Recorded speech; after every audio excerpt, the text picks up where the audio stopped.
Aman Benson. Le journal des stratèges. Boris Kalt.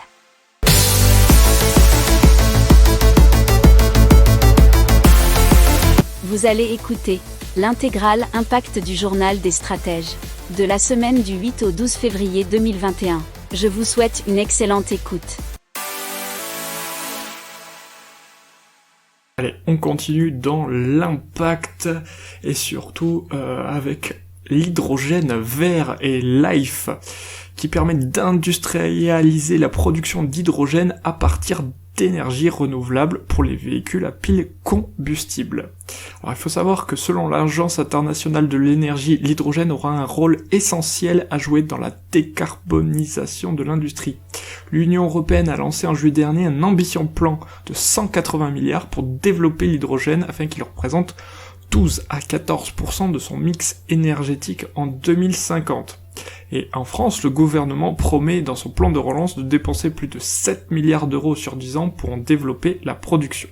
Alors Life c'est quoi ? C'est produire de l'hydrogène avec des éoliennes, c'est donc produire un carburant avec de l'air qui sera consommé par des véhicules qui ne rejetteront par leur pot d'échappement que de l'eau. C'est ce que nous dit Mathieu Guéné, le fondateur de Life. C'est donc pour la première fois un cercle complètement vertueux. Alors la start-up a mis à point ses propres pièces d'électrolyseurs, de compresseurs et de purificateurs pour adapter le procédé de fabrication à l'intermittence de l'énergie entrante produite par les éoliennes, le tout piloté par un algorithme qui gère la sûreté des stocks. Alors, selon toujours le PDG Mathieu Guéné, il faut utiliser les infrastructures qui existent comme recycler les 400 stations-service à essence le long des autoroutes en France ou encore transformer les plateformes de forage en mer en stations d'hydrogène. Et pourquoi ? Puisque les énergies fossiles comme le pétrole sont pour lui aujourd'hui dépassées. Alors l'idée c'est donc de pas d'installer des éoliennes partout. Et il faut savoir qu'ils ont déjà un projet dans les cartons qui prévoit pour 2022 la construction d'une première plateforme flottante de production d'hydrogène offshore. Allez, on continue dans l'impact technologique avec Upcycle qui recycle le déchet alimentaire et là où ils ont été produits. Alors, dans l'idée, c'est le compostage de proximité et comment cela fonctionne. Cela fonctionne sur le principe de l'économie circulaire. La filière est encore peu développée et apparemment plus de 80% des déchets alimentaires sont toujours enfouis ou incinérés. Alors selon Arnaud Ulrich, qui est fondateur de Upcycle, l'enfouissement émet 600 kg de CO2 pour une tonne de déchets, l'incinération 50 kg, alors que le compostage sur site seulement 10 kg. Et pourquoi ? Parce qu'avec le compostage sur site, on s'affranchit logiquement du transport en camion qui représente la moitié du coût. Donc l'idée c'est d'avoir le composteur de déchets alimentaires sur place. La machine ne génère pas d'odeur, les biodéchets sont mis dans une trappe et ensuite le tout dans une température d'environ 65 degrés. L'ensemble est digéré par des bactéries et 15 jours plus tard la machine recrache du compost frais qui mature ensuite 6 semaines dans des bacs. Et la matière est ensuite redistribuée à des jardiniers, maraîchers, pépiniéristes qui l'utilisent comme fertilisant. C'est une PME qui pour l'instant emploie 22 personnes, et propose des solutions clés en main aux collectivités et entreprises. Ils ont vendu une 50aine de composteurs à Système U, Intermarché, Leclerc, mais aussi hôtels et camping. Ils estiment le marché potentiel à 9000 machines en France, mais s'intéressent aussi à l'étranger, puisque dans les prochains mois, ils vont le livrer en Belgique, en Suisse, au Maroc ou encore au Rwanda. Allez, on passe à Green Phoenix. C'est une start-up qui propose une collecte de biodéchets afin de les revaloriser. Ils les collectent en vélo, les compostent et ensuite, bien entendu, les revalorisent. Et les prennent où ? Sur les marchés, mais aussi chez les professionnels, et c'est pour ça que c'est assez intéressant. Et leur idée, c'est de créer ce digesta pour les cultures agricoles locales, mais à la fin de l'année, ils espèrent créer du biogaz par dégradation de la matière organique.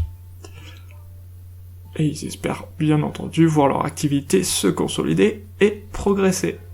Allez, on va tout de suite et on continue avec l'impact environnemental, puisqu'on va à Nantes, et avec un projet très sympathique, puisque Delphine Bonamy, l'adjointe en charge de la nature en ville, a donné un certain nombre d'objectifs que s'est fixé la ville de Nantes en matière de développement durable à l'horizon 2026. Ça a été donné vendredi 5 février. Et notamment l'intégration systématique d'un espace comestible, donc fruits et légumes, dans tous les espaces publics ainsi que dans les nouveaux projets d'aménagement. Et il faut savoir que déjà en 2020, Nantes comptait 1200 parcelles de jardins familiaux ou partagés, ainsi que 50 potagers, gérés par les habitants et le service des espaces verts. Cela représente 5000 m² cultivés, 25 tonnes de légumes récoltés d'ici la fin de la saison dernière, et qui ont été distribués à 2500 foyers nantais via le Centre communal d'action sociale. Allez, c'est parti, on commence avec Michelin, donc, qui lance la construction de sa première usine de recyclage de pneumatiques, et cela avec Enviro, une société suédoise qui a développé une technologie brevetée permettant de récupérer le noir de carbone, le pétrole, l'acier et le gaz des pneus usagés. Alors cette usine sera lancée à Antofagasta au Chili et permettra de recycler 30 000 tonnes de pneus génie civil chaque année, soit près de 60% des pneus civils en fin de vie utilisés donc dans le Chili. Le démarrage de la production est prévu pour 2023 et 30 millions de dollars seront investis pour construire cette usine. Elle favorisera donc l'économie circulaire grâce à ce procédé de recyclage novateur. Il faut savoir que 90% des matières régénérées seront réintégrées dans plusieurs types de production en base de caoutchouc, pneus, bandes transporteuses, produits anti-vibratoires. Les 10% restants seront valorisés en énergie et utilisés donc directement pour le fonctionnement de l'usine. Allez, on passe à une annonce assez impressionnante, c'est SpinQ qui veut commercialiser un ordinateur quantique pour 5000 $, et c'est une start-up chinoise qui est basée à Shenzhen et qui voudrait dès la fin de l'année pouvoir commercialiser cet ordinateur, donc c'est assez impressionnant. Il suffirait de connecter la machine à une machine classique équipée d'un logiciel permettant de la contrôler. Alors, au niveau des technologies, SpinQ recourt à la résonance magnétique nucléaire utilisée depuis très longtemps apparemment dans la médecine et notamment dans les IRM. Le dispositif piège des molécules spécialement sélectionnées dans un puissant champ magnétique, puis les bombarde avec des impulsions de radiofréquence pour manipuler les spins des atomes qu'elles contiennent. Alors il faut savoir que cette approche était celle des premiers ordinateurs quantiques qui avaient été construits dans les années 90, mais elle avait été abandonnée car elle nécessite de puissants aimants supraconducteurs devant être refroidis à l'hélium liquide. Mais, c'est là qu'il y a une petite différence, c'est ce que SpinQ utilise à la place des aimants permanents, capables de produire aujourd'hui des champs allant jusqu'à un Tesla, qui représente des dizaines de milliers de fois plus fort que le champ magnétique terrestre. Allez, dans l'impact, on passe donc à Amazon, qui vient d'investir dans un parc éolien au large des Pays-Bas et situé à peu moins de 20 km au large des côtes néerlandaises. C'est un grand projet d'énergie renouvelable donc, et avec deux co-investisseurs qui sont Shell et Eneco, mais apparemment une fois le parc finalisé, Amazon en achètera plus de la moitié et donc en deviendra dirigeant de fait. Prévu pour 2023, elle devrait produire 3,3 TWh par an, soit suffisamment d'énergie renouvelable pour alimenter plus d'1 million de foyers néerlandais en électricité renouvelable. Ce que n'est pas rien. Alors, le cadre de l'engagement d'Amazon d'atteindre 100% d'énergie renouvelable d'ici 2030, là, ils en sont pas très loin, puisque Amazon affirme désormais être en bonne voie pour atteindre cet objectif avec 5 ans d'avance, soit d'ici 2025. Alors le parc éolien offshore des Pays-Bas, il explorera diverses techniques innovantes de stockage de l'énergie. Et quand on parle de ce type d'énergie renouvelable, le stockage est important puisque c'est assez aléatoire comme production. Donc il y aura un parc solaire flottant, un stockage à court terme sur batterie, des turbines à réglage optimal et la production d'hydrogène vert. Pourquoi l'hydrogène vert, c'est important? Puisqu'il peut être produit à partir de l'excédent d'énergie renouvelable grâce à un processus appelé l'électrolyse. L'électrolyse, qu'est-ce que c'est? Cela permet de stocker de grandes quantités d'électricité pendant de longues périodes avec des sous-produits non polluants. Donc le stockage de l'énergie toujours. Et donc Amazon est donc dans la lignée de son zéro carbone, mais apparemment ça serait d'ici 2040, soit 10 ans avant la date limite fixée dans l'accord de Paris. Une première donc mondiale avec la compagnie aérienne KLM Royal Dutch Airlines qui a opéré le premier vol passager au monde alimenté par du kérosène synthétique. Donc c'était à bord d'un Boeing 737-800 et c'était donc au mois de janvier 2021 entre Amsterdam Schiphol, donc l'aéroport d'Amsterdam, et l'aéroport de Madrid. La compagnie nationale néerlandaise, donc KLM, n'était pas seule pour organiser ce premier vol, ça a été fait en collaboration avec Shell et aussi le ministère des Infrastructures et de la Gestion de l'eau des Pays-Bas, je suppose, même si ce n'est pas précisé dans ce communiqué. Donc, il y avait un mélange de 500 litres de kérosène synthétique durable produit par Shell dans son centre de recherche d'Amsterdam à partir de CO2, d'eau et d'énergie renouvelable provenant du soleil et du vent sur le sol néerlandais.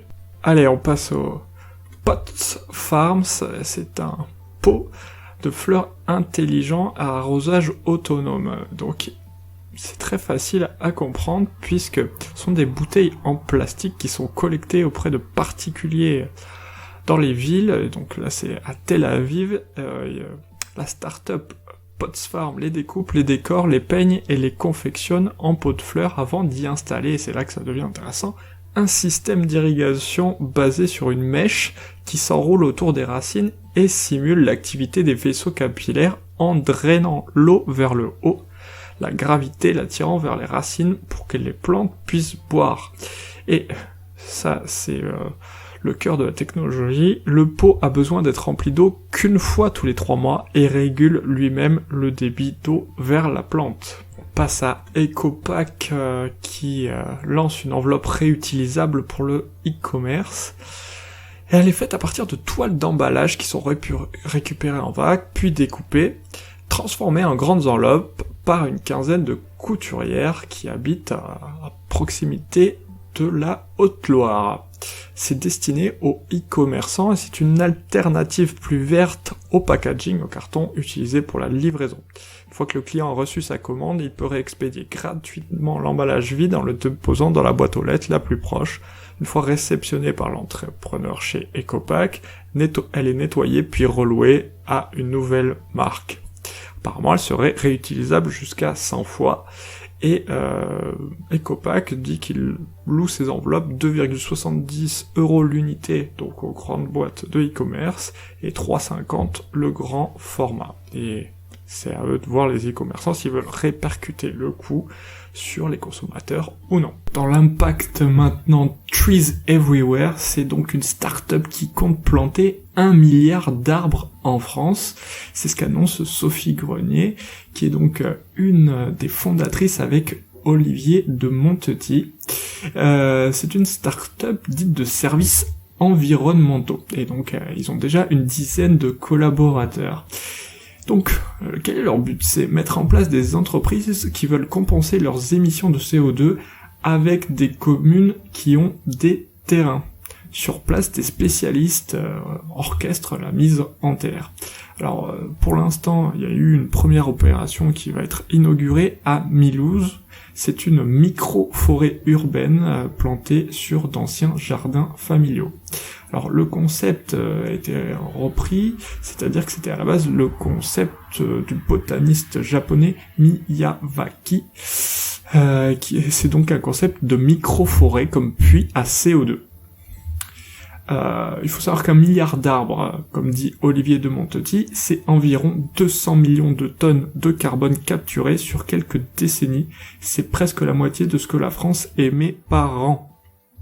À raison d'îlots de 1 hectare, donc environ 30 000 arbres sur 35 000 communes, selon les calculs de la start-up, le compte serait bon. Le prix d'une opération forestière, c'est environ 100 000 euros l'hectare, et donc la société prend un pourcentage sur chaque opération. Et ils aimeraient industrialiser l'activité grâce à une nouvelle levée cet été. L'objectif, c'est de réaliser un chiffre d'affaires de 20 à 40 millions d'euros d'ici à 5 ans. On part tout de suite au Kenya avec Change Makers qui recycle le plastique. Il faut savoir qu'au Kenya et donc à Nairobi, 500 tonnes de plastique sont jetées chaque jour. Une des plus grandes raisons vient du fait que les entreprises qui veulent recycler doivent payer pour se débarrasser des déchets plastiques encombrants. Et Change Makers récupère gratuitement du plastique et l'insère dans 3 machines conçues pour le transformer en briques. Alors chaque jour, 1500 briques sortent de cette usine et 110 personnes travaillent désormais. Apparemment, l'entreprise a déjà réussi à recycler 20 tonnes de déchets plastiques. Elles sont vendues un peu plus de 6 € le mètre carré, et les briques de la société seraient 5 fois plus résistantes que le béton. Il faut savoir que sa fondatrice, Nansby Mati, a d'ailleurs remporté le prix des jeunes champions de la Terre décerné en 2020 par l'ONU.